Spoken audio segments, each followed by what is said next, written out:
बिस्मिल्लाहिर्रहमानिर्रहीम अस्सलाम वालेकुम वरहमतुल्लाहि वबरकातुहू। मैं हूं आपका एस्ट्रोलॉजर नईम रहमान सिद्दीकी।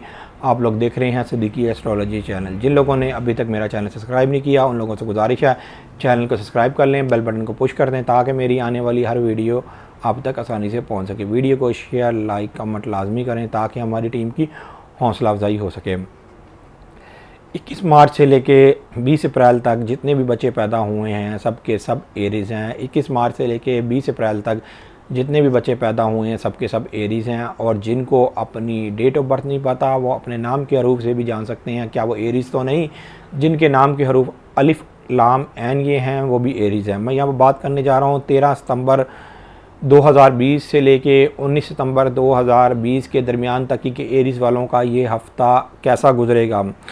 जैसा कि आप सब लोगों को मालूम है कि एरीज़ वालों का जो हाकिम सितारा है मरीख इस वक्त वो रिजत में जा चुका है। रिजत में जाने की वजह से इनके बहुत से मामलात में अब ठहर गए होंगे। जिस तरह पिछले दिनों कुछ मामला इनके स्पीड से चल रहे थे, काम होते जा रहे थे और इनके कामों में एक आसानियाँ थी, लेकिन अब ज़्यादातर एरीज़ वालों के कामों में उस तरीके की आसानियाँ नहीं हैं। उनको थोड़ा बहुत एफ़र्ट करनी पड़ेगी अपने हर मामले में। अगर कोई उन्होंने नया काम शुरू करना है या जॉब के मामले में या किसी भी मामले के अंदर उन्होंने कोई ख़ास काम करना है तो इस वक्त के लिहाज से इनको ज़रा थोड़ी बहुत परेशानी आएगी। हाँ, अगर आपने मरीख की रिजत से पहले आपने मरीख का सदका दे दिया है या अब आप इस हफ़्ते भी अगर मरीख का सदका दे के कुछ ना कुछ काम करेंगे तो अल्लाह ताला आपके कामों में आसानियां पैदा करेगा। आमीन। अब मैं बता रहा हूं कि एरीज़ वालों का ये हफ़्ता कैसा गुजरेगा। एरीज़ वालों का ये हफ़्ता माल और दौलत के लिहाज से ज़रा नॉर्मली गुजरने वाला, कोई इतना अच्छा मुझे नज़र नहीं आ रहा कि इनके माल और दौलत के लिहाज से। हाँ, कहीं अगर इन्होंने रकम लगाई हुई है वो तो थोड़ी बहुत इनको मिलने की उम्मीद है। मैं एरीज़ वालों को यहाँ पर एक और बात बताऊं कि जो लोग प्राइवेट सेक्टर में काम कर रहे हैं या गवर्नमेंट सेक्टर में काम कर रहे हैं उनको अपने जॉब के हवाले से थोड़ी बहुत टेंशन हो सकती है। आपने जॉब में जो भी काम करना है बहुत ध्यान लगा के काम करना है और पूरी ईमानदारी से काम करना है। अगर आपने अपने कामों को इसी तरह झटक दिया तो आपके लिए आने वाले दिनों में कुछ ज़्यादा ही प्रॉब्लम बन सकती है।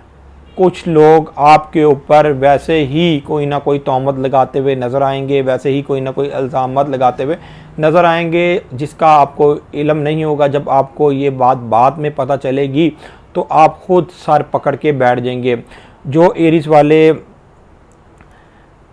इंश्योरेंस के उन्होंने कोई पेपर भरने हैं या बैंक के कोई मामला उन्होंने करने हैं तो वो अपने इन दिनों के अंदर वो मामला बहुत एहतियात से करें। ये भी हो सकता है कि आपके ऊपर कुछ नया जुर्माना लग के भी आ सकता है, इसलिए आपको ये हफ्ते में अपने जो बैंक के मामलात और अपने इंश्योरेंस के मामलात की तरफ ज़्यादा ध्यान से काम करना है। एरीज़ वालों को मैं इस हफ्ते में एक और बात बता दूं, अपनी सेहत के हवाले से भी आप लोग ज़रा मुतात रहें, इसलिए कि आपका पेट ख़राब हो सकता है, पेट में शदीद किस्म की दर्द हो सकती है या बुखार चढ़ सकता है, आपके लिए ये मामलात हो सकते हैं। लेकिन वो एरीज़ वालों के लिए एक अच्छी खबर है जो गैर शादीशुदा अफराद हैं उनके यहाँ पर कोई रिश्ते बनते हुए नज़र आ रहा है, मंगनी होती हुई नज़र आ रही है, मंगनी या निकाह भी होता हुआ नज़र आ रहा है। जिन एरीज़ वालों की अभी तक शादी नहीं हुई, चाहे वो लड़की है चाहे वो लड़का है, इसलिए कि इस वक्त मेल और फीमेल के दोनों के लिहाज से एरीज़ वालों का इस लिहाज से ये ज़ायचा बता रहा है कि बेहतर है। जो एरीज़ वाले बैरून मुल्क सफ़र करना चाहते हैं अभी सफ़र के हवाले से इनको ज़रा थोड़ी बहुत प्रॉब्लम हो सकती है। सफ़र में फ़ौरन सफ़र ना करें, कुछ हफ़्तों ज़रा वेट कर लें। जब मरीख रिजत में से वापस आ जाए तो फिर जब आप सफ़र करेंगे तो आपके लिए बेहतर होगा बैरून मुल्क का सफ़र। हाँ, अंदरून मुल्क सफ़र करना आपके लिए बेहतर है। अंदरून मुल्क सफ़र में आपको कोई ऐसी ख़ास प्रॉब्लम नहीं आने वाली। और जो एरीज़ वाले जॉबलेस हैं, जिनको जॉब नहीं मिल रही थी या वो जॉब ढूंढने में लगे हुए थे, उनके लिए ये अब इस हफ़्ते में मौका है कि वो अपनी जॉब की तलाश में लग जाएं। इंशाअल्लाह ताला अल्लाह के हुक्म से उनको जॉब मिलती हुई नज़र आ रही है। मैं लास्ट में फिर आप लोगों को ये कहूँगा कि एक अंडे का सदका मंगल वाले दिन लाजमी दें, या किसी भी सुरख चीज़ का सदका लाजमी दें, दाल मसूर का भी सदका दे सकते हैं आप, लाजमी दें। आप अपने एस्ट्रोलॉजर नईमुर सिद्दीकी को इजाज़त दें। मेरी वीडियो को शेयर, लाइक, कमेंट और मेरे चैनल को सब्सक्राइब लाजमी करें। अल्लाह हाफिज़।